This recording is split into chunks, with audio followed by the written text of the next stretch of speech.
saan ang kaya mong gawin para kumita ng pera. Diyan iikot yung kwento natin ngayong araw. Sa totoo lang, pagkagising ko kaninang umaga, sinend sa akin itong kwento na to. Tapos nung binabasa ko siya, nalalaman ko yung mga nangyayari.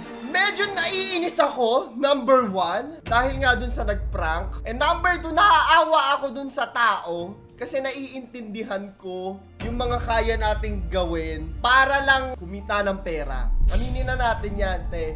Napakahirap, especially sa panahon ngayon, no, post-pandemic. Napakahirap mabuhay. Hindi ko na isu-sugarcoat yan, ang hirap mabuhay. Ang hirap mamili ng mga ganyan ganito. Ako ha, YouTuber ako. Medyo maayos naman yung kinikita ko pero nahihirapan pa din ako sa mga gastusin. Paano na lang yung mga walang-wala talaga? Kaya medyo naiiyak talaga ako nung nakita ko tong kwento na to. Tapos medyo nabuisit pa ako ng hindi slight. Nainis talaga ako kasi parang gagaslight pa yung kanilang statement. Anyways, bago natin ipagpatuloy yung kwento natin ngayong araw, huwag niyo muna kalimutan na mag-like, subscribe at notification bell. Meron tayong 1,000 Gcash giveaway. Since ito yung first upload natin, mamaya may winner din tayo. Kaya manood kayo at sagutin niyo yung question of the day natin sa dulo ng video na to. Eto na! Ano ba kasi yung nangyari? Napakarami, no, na nagpo-post palagi. Miski ako naman na mag-ingat, ayusin yung pagpo-post ng mga April Fools na mga keme-kemeng ganyan. Ngayon, hindi naman kasi lahat ng tao alam ko ni April Fools. At saka sa hirap ng buhay, papatusin yung mga ganitong mga bagay. Yung mga nagtatrabaho, na gusto lang kumita, sobrang vulnerable nila sa mga ganito. Tignan na natin. May page kasi na Taragis. I'm sure nakita nyo na to. Ako nakikita ko to, kumukuha sila ng mga influencer, challenge nila. Yung mga video sila dyan, pakita natin. Sabi nila, kaya mo bang gawin para sa 100K? Ano yung gagawin na yan? Una daw, kukunin mo yung logo ng Taragis. Taragis Takoyaki. Ipapatato daw sa noo. At kung sino daw yung una na makakapag-send, mananalo ng 100K. Click the photo for official rules. May pa ganong keme pa. Eto na ngayon, nakakaawa. Pero at the same time, ang daming mga natatawa dito sa taong to. Pero ako talaga yung awa, talaga yung nararamdaman ko. May isang Ramil Albano, sabi niya, Sir, nag-PM ako sa inyo. Ginagawa na po. Wait niyo yung chat ko. Kung makikita mo yung mga comment, yung mga reactions, may mga laugh react. Hindi ko alam kung baka hindi lang din nila naiintindihan yung hirap ng buhay. Nag-reply yung Taragis sa ilalim. Question mark. Na para bang, ay, ang bobo naman nito, napatol sa ganito. Yun yung nakukuha kong vibe sa kanila ha. Ganun yung replyan nila. Ngayon itong mga tao, inalam nila, hala, totoo ba yan ganyan? So, kinalkal din nila yung buhay nitong si Sir Ramil. Ayan, nakita nila online na nagbebenta pala siya, na kung ano-ano. Pero meron pa silang isang nakita na medyo mas maiintindihan mo rin kung bakit ganun na lang niya kayang i-risk yung itsura ng noo niya. May kapansanan pala yung anak. Siyempre, lahat gagawin sa anak. Tinignan ko yung post. Ito meron pala dito. Facts about the Taragis tatay. He has a kid with Down syndrome. Hindi na natin isi-sugarcoat. Mahirap talaga. Siyempre, pag meron kang anak na may special needs. Extra talaga. Extra yung gagawin mo para sa anak mo. Kaka-birthday lang daw at mahal na mahal yung anak. Isa pa, meron din sila nakikita ang problema na may mga sumisira daw sa motor niya. Ganon. Naka-public daw yung account. So, shinare. Sana makonsensya daw yung gumawa. Tingnan natin yung post niya. Yung bumubutas ng gulong ko at nagsasaksak ng upuan, di ka parehas gumalaw, kakarmahin ka rin.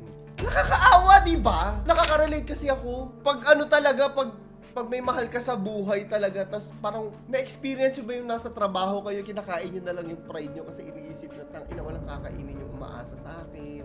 Hindi ko mabibigay yung magandang buhay nung nagmamahal sa akin na mahal ko din. So, kakainin mo na lang yung pride mo. Hindi ko ako na-experience yung ganun. Pero parang ganun yung na-vibe ko dito. Kahit sobrang putang ina ng boss mo, kakainin mo na lang kasi kailangan mo ng pera. Ganun yung nakikita kong vibe dito. Nagpo-post pa siya ng ganito. Sana magkapera na ako. Yung may utang, magbayad na kayo. Sabi niyang ganyan. Sa mga tao, nagko-comment na rin sila. Galit na rin din sila dito sa Taragis. Eto, miski si Rowena Guanzon napa-comment, sabi, total may budget kayo sa promotion, ibigay nyo na sa pobreng mama yung pera at maglabas ng statement, hindi clarification post. Tingnan natin yung post niya yan mamaya. Habang pinapatagal nyo, mas lalo lang nagagalit yung tao sa inyo. Kapag na-boycott pa kang negosyo, malaki ang mawawala sa inyo. Hindi lang hindi lang boycott. I think, makikorrect ako, pero I think crowds to para magdemanda din eh. Tama rin naman no na 100k. Maliit lang yung 100k para sa isang business owner na ganito. Sikat naman sila. I think malaki naman yung kinikita nila no. Nakakakuha sila ng mga influencer. Barya lang sa kanila yan. So hindi ko alam kung bakit ayaw pa nilang ibigay, di ba? On the other side, merong mga brand na kagaya na tong Chismosa. Hindi ko pa natitikman. Padala po kayo sa akin. Sabi niya you've won 10,000. Naawa sila. Nakita ko, hindi ko na-save pero kinoment sa kanila yung pangyayari. Sabi niya, hi kuya, hindi ito April Fool's joke. Eto may 10k ka sa akin. Hindi man kami yung brand na nakatattoo dyan sa noo mo, yung dedication mo, panalo ka sa amin. Ayun na, so pinagme-message siya. Nakakatuwa rin naman na kahit ganun yung nangyari, lumalabas pa rin yung kabaitan ng iba. Nakakalungkot, naiiyak ako pag iniisip ko, pag alam mo yun, nilalagay mo sa yung posisyon mo sa kanya. Ang hirap kumita ng pera, te. Ang hirap kumita ng pera. Ito yung post nila, no? Although hindi ko mahanap, so hindi ko alam kung totoo ba to o hindi, pero I think ito yun. Sabi niya, our April Fool's Day post was published earlier in the day. After that, we received a number of messages claiming that our post was executed and that someone had taken it seriously. So parang kasalanan pa nila, di ba? Let this serve as a reminder to us all how important reading comprehension is. Ayaw nilang mag-take a responsibility doon sa damage na nagawa nila. And for this, kinukutya ko talaga itong ginawa nila. Hindi na ano yan eh, may limitasyon ang pag-joke, pag-prank. Nakita na natin yan, napakaraming mga sobrang exad sa mga mag-joke at mag-prank nito mga nakaraang taon, di ba? Hindi pa rin ba tayo natututo?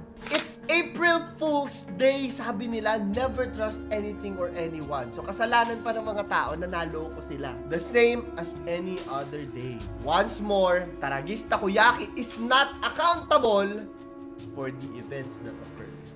Thank you. Alam mo, medyo gaslighting sila dito, te. Medyo gaslighting. Ayaw na lang ibigay yung 100. Magkano lang ba yun sa inyo, te?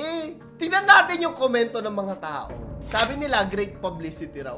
Actually, hinihintay ko rin. Malay mo naman, prank lang pala, hindi pala totoo, di ba? Hindi pala totoo. Tapos, kasabot lang, hindi pala nila si kuya. Malay mo, di ba? Win-win situation daw. Ibigay na dapat yung 100k. Actually, ang daming mas nakilala rin sa Taragis. That being said, hindi tama pa rin yung ginawa nila, syempre. Sad and funny at the same time. There are people in our society who are gullible. Yun nga alam na natin na madali silang mapaniwala. Bakit pa natin gagawin? Sana ibigay na yung 100k kasi sobrang laking publicity na nito sa store. Lalo na at nangangailangan talaga si kuya. Ito yung hula ko dito ha. Sa tingin ko i-content pa nila yan I-content pa nila to si kuya. Yan ang hula ko. Kung tignan natin kung magkakatotoo yan. Just in, Taragis unpublished April Fool's forehead.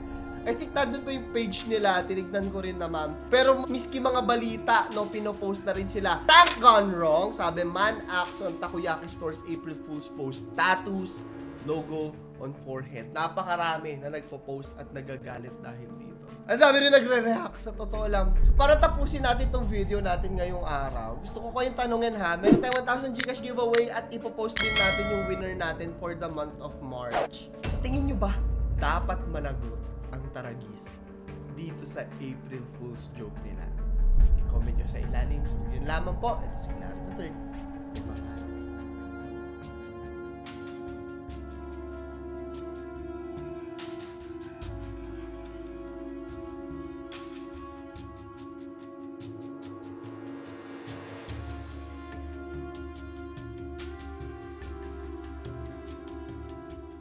Yo, what's up mga chong? Papunta tayo ngayon sa North Caloocan kasi last time nag-post ako nung April Fool's Day na kung sino makapagpatato sa noo mananalo ng 100,000. April Fool's ngayon, sa kasamaang palad. May isang gumawa, hindi ko alam. So, puntahan natin siya. Tingnan natin yung sitwasyon niya, kung ano bang ginagawa niya, kung ba't niya ginawa yung bagay na yun. Boss! Balita! Kamusta? Tara po tayo. Ito siya yung nakabasa ng post natin nung April Fool's Day, di ba? Oo. At sa kasamaang palad, Chong, hindi niya nabasa yung message sa ilalim. So, Ayun, ano nangyari? April Fools. April Fools. Bakit hindi mo ba nabasa ko yun? Hindi ko nga na ano eh. Tinignan ko lang eh. Oo. Nakita mo lang yung post. Yung ayun lang, yung nasa ano lang, nasa may gitna. Sa walang. Tapos nagpatato ka na kagad. Ba't mo kuya, ba't mo naisipan, ano bang gagawin mo sa pera dapat? Ano yan eh, para sa bunso kong anak, at saka sa ano, yung pang-tuition ng anak ko. Pantuition. Service ng anak kong bunso. Down syndrome. May Down May Down syndrome syndrome. kasi yung anak eh. Syndrome. Ilang taon na yung anak mo? 16 na siya ngayon, nung March yung birthday niya, 11. March 11. Kaya birthday lang din halos. Paano yan, men? Sige, bigyan na natin si kuya, tol. Ito boss, hindi ko alam kung anong gagawin mo rito. Ikaw na bahala dyan. Salamat, maraming salamat. Sabihin mo lang tol kung kung anong desisyon mo. Pwede tayo humanap ng derma na magli-laser niyan para matanggal. Or ikaw. Tapos yung kolong. Sugutin na rin natin yung kolong siguro. Oo, yung kolong. Alam, kung gusto niya patanggal, hanap tayo ng magtatanggal. Mamit natin yung anak niya. Sige, puntahan natin yung anak niya. Sa baba. Nasa baba ba? Tara. Puntahan natin.